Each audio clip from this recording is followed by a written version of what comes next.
Entre a tragédia e a glória. Entre a tragédia e a glória. Esse era o impasse, esse era o binômio, essa era a dualidade que Jesus se encontrava nesse momento. A tragédia de sua morte e a glória. A glória ao nome do Pai e a glória que o próprio Pai também daria ao próprio Jesus. Esse é um texto assim difícil, que incomoda, porque tem muitos elementos assim apocalípticos, né? Uma coisa meio escatológica também. Essa figura do Filho do Homem, que, né, aparece fortemente na Bíblia.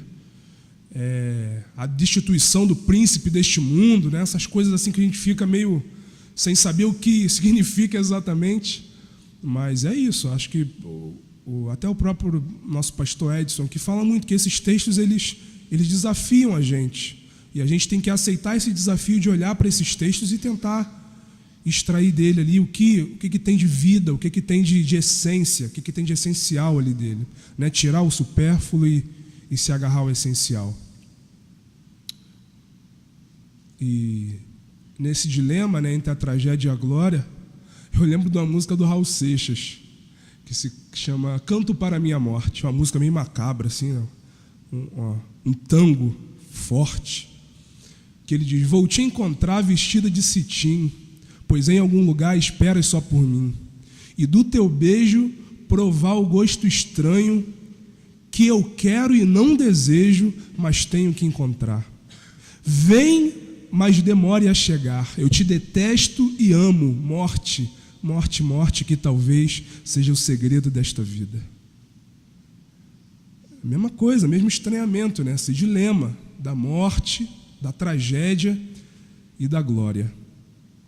O Evangelho de João que a gente leu, ele é conhecido como o Evangelho da Festa, porque das 25 vezes que essa palavra festa aparece no Novo Testamento, 15 vezes é no Evangelho de João. A que festa estou me referindo? Às festas judaicas, as festas anuais judaicas. E João parece que estrutura todo o Evangelho dele baseado nessas festas. Tanto é que nós vemos ele citar 3 vezes a festa da Páscoa de Jerusalém ao longo do Evangelho. Na primeira vez ele cita no capítulo 2, fala que há a festa de Jerusalém, que Jesus vai até lá. A segunda vez no capítulo 6 e a terceira vez essa, do capítulo 12. Um pouco antes ali do versículo que a gente leu, João diz que havia festa em Jerusalém. E aí esse é um dos argumentos mais fortes que as pessoas usam para dizer que o ministério de Jesus durou 3 anos. Porque se Jesus participou de 3 vezes na festa de Jerusalém, ele foi há 3 anos consecutivos e o ministério dele durou esse período por aí. E aí é curioso que na primeira festa de Jerusalém, da Páscoa, todos perguntam se vai ser aquela hora da descida de Jerusalém que Jesus vai mostrar seu lado messiânico. Alguns diriam assim: Senhor, é o Senhor que vai tomar o poder agora, que vai destituir o poder de Roma e vai ser o nosso líder político. Muitos tinham essa esperança. E aí Jesus diz: não é chegada a minha hora ainda. Ainda não é chegada a minha hora. Na segunda vez, na segunda festa, acontece o mesmo. Um pouco antes da terceira festa da Páscoa, na terceira festa de Jerusalém, acontece a festa dos tabernáculos. E aqui mesmo no Evangelho de João, um pouco antes, a gente pode perceber que já havia uma tensão entre o movimento de Jesus e o próprio Império Romano. O Império Romano e os religiosos já buscavam prendê-lo. Tanto é que nessa festa dos tabernáculos ele vai, mas vai escondido. Ele vai sem se expor. Mas agora, essa terceira festa da Páscoa é diferente. Nessa terceira festa da Páscoa, Jesus sente que ele está dentro do dilema, ele está dentro dessa confusão ele está dentro dessa angústia que é se aproximar à tragédia, mas ao mesmo tempo, pela fé no seu Pai, saber que está se aproximando da sua glória também. E, claro, no tempo de Jesus, não havia só ele como a figura de um Messias. Havia várias pessoas que tomavam para si esse nome, esse status de Messias, esse status de Filho do Homem. Então era muito comum que nessa festa de Jerusalém, vários grupos com seus próprios Messias descessem a Jerusalém para estar na festa, para participar da festa. Ou seja, Jesus não era o único que tomava para si a fama de curador, de Messias, né, do Salvador da nação. Havia vários contemporâneos dele, vários grupos também que seguiam esses contemporâneos Messias de Jesus. E aí, naturalmente, o Império Romano, sabendo da força da multidão, da força do povo, que tinha já em seu subconsciente coletivo essa vontade de libertação do povo judeu do Império Romano, então isso se misturava à aglomeração do povo. Então talvez uma rebelião, talvez uma revolução, talvez uma reação social, coletiva, estivesse próxima a cada ano que essas multidões desciam a Jerusalém. Então, o que o Império Romano fazia? Durante as festas da Páscoa, o Império Romano pedia reforço a tropas da Cesareia, reforçava a sua segurança em Jerusalém, com dois intuitos. Um, dispersar o povo, e dois, matar seus líderes. Dois propósitos. Um, dispersar o povo e matar seus líderes. Qualquer semelhança não é mera coincidência, é estratégia antiga.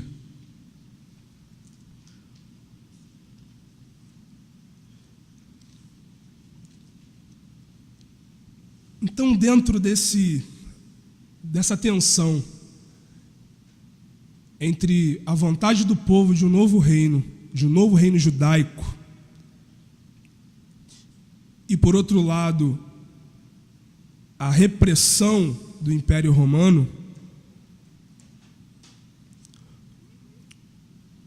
Jesus se diferenciava de outros Messias, de outros filhos dos homens, filhos do homem, de uma maneira muito especial.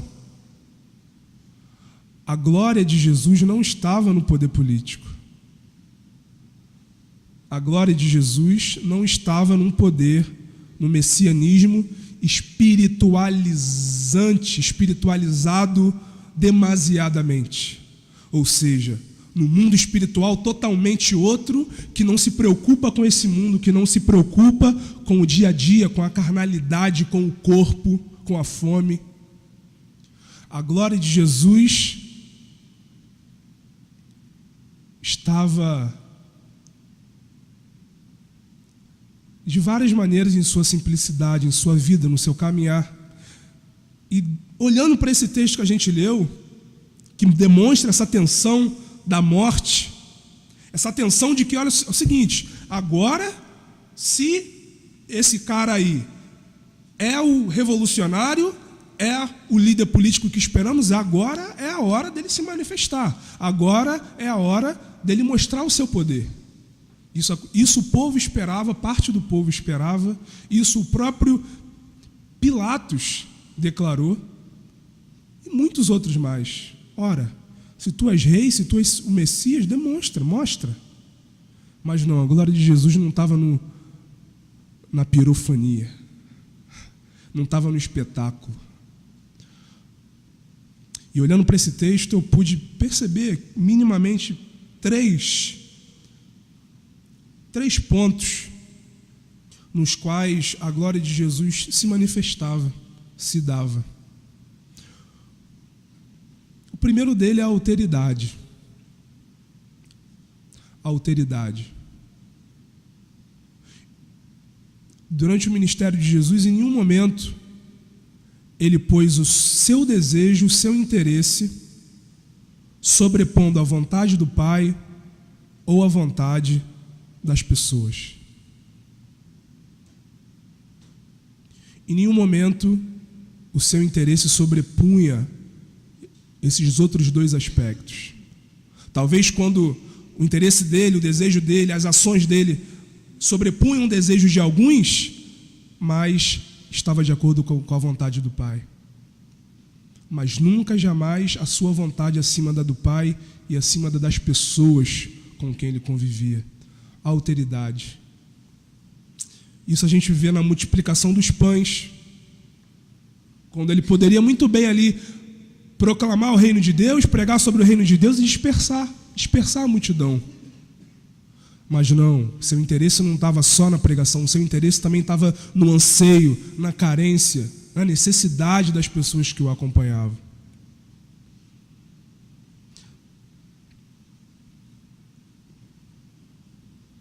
Nas tentações,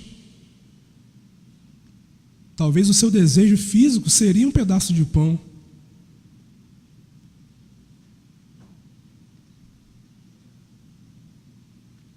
Mas não. A vontade do Pai era maior que a sua própria vontade. Uma alteridade horizontal em relação aos seus e às suas, e uma alteridade vertical em relação ao Pai.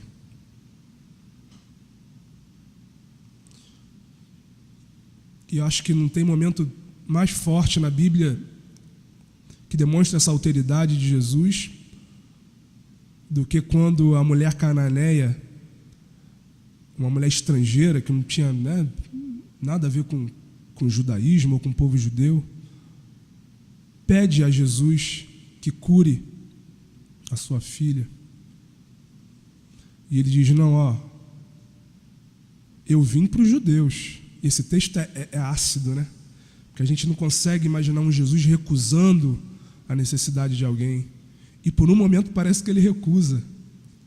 Eu vim para os judeus, você é cananeia, Primeiro, o Pai veio para os judeus, depois para os outros.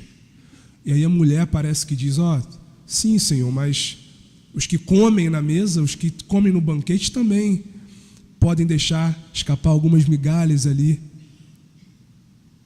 que a gente pode pegar e comer.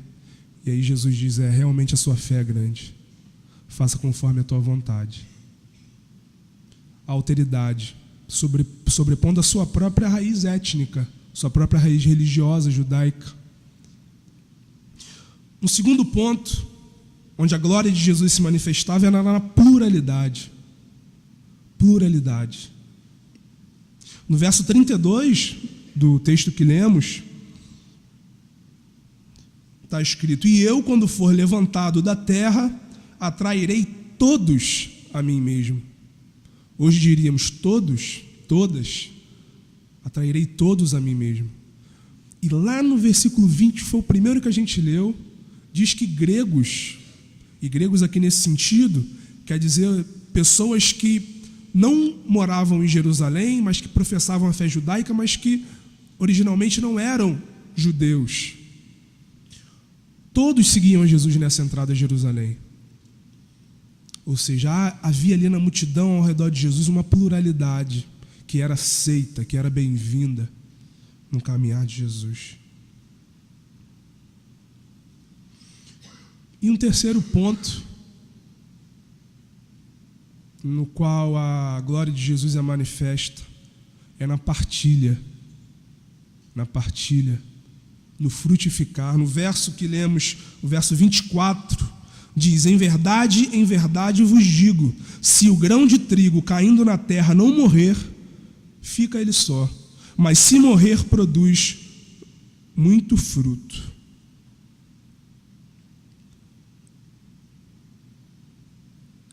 Jesus podia, egoicamente, se fechar somente no seu relacionamento com o Pai. Jesus podia prender todo o conhecimento que ele tinha na relação com o Pai, mas não. Ele preferiu partilhar. ele preferiu pôr adiante, ele preferiu abrir esse relacionamento que ele tinha com o Pai para outros, para todos. A partilha é um ponto central no ministério de Jesus, a mesa da partilha, a partilha das refeições, né, que Jesus gostava beça das refeições, né? Tanto é que foi acusado de comilão, né? A partilha é um ponto central e lindo no ministério de Jesus. Ou seja, ele não privatiza, ele não delimita, não toma só para si sua experiência com o Pai, mas faz o convite ao reino. Vinde para o reino de Deus. Vocês são bem-vindos. E mais do que isso, o reino de Deus habita em vocês. Habita em vocês. E ele fala, se relacionem, passem isso adiante, partilhem, frutifiquem. E engraçado que em outro ponto no Evangelho de João, diz o seguinte, no capítulo 15, verso 8, meu Pai é glorificado quando vocês dão frutos, quando vocês partilham, quando vocês dividem.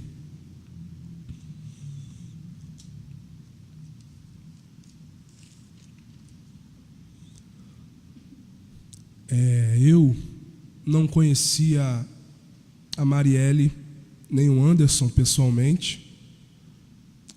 Há 2 reuniões atrás, teve 2 reuniões há um tempo atrás que o Bruno participou, era para eu estar lá e não pude estar.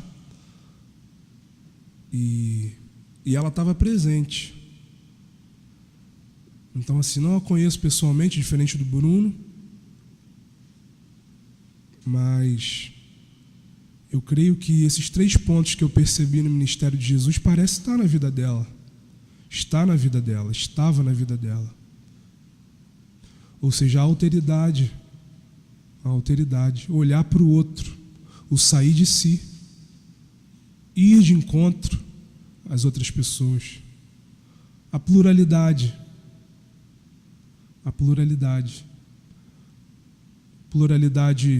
da opção sexual, a pluralidade étnica, racial, a pluralidade socioeconômica e a partilha. Ela foi executada logo após uma roda de conversa, uma roda na qual se partilham ideias, assim como a gente fez na roda de conversa aqui na sexta-feira, cujo tema era a intervenção militar, motivo pelo qual tudo indica que ela foi executada, pelas suas denúncias, pelo seu envolvimento em alguns abusos, ao que tudo indica. Então, eu espero que esse grão que morreu dê muito fruto. Esse grão que morrendo frutifica. E aí um paralelo que o Rubem Alves fez, uma coisa quase infantil, assim, lúdica, mas que tem o mesmo sentido, que esse milho de pipoca que sai de si, que morre, que se desfaz, vire uma pipoca branca, saborosa, que frutifique. E que através desses frutos, Marielle viva e Anderson viva também. Amém.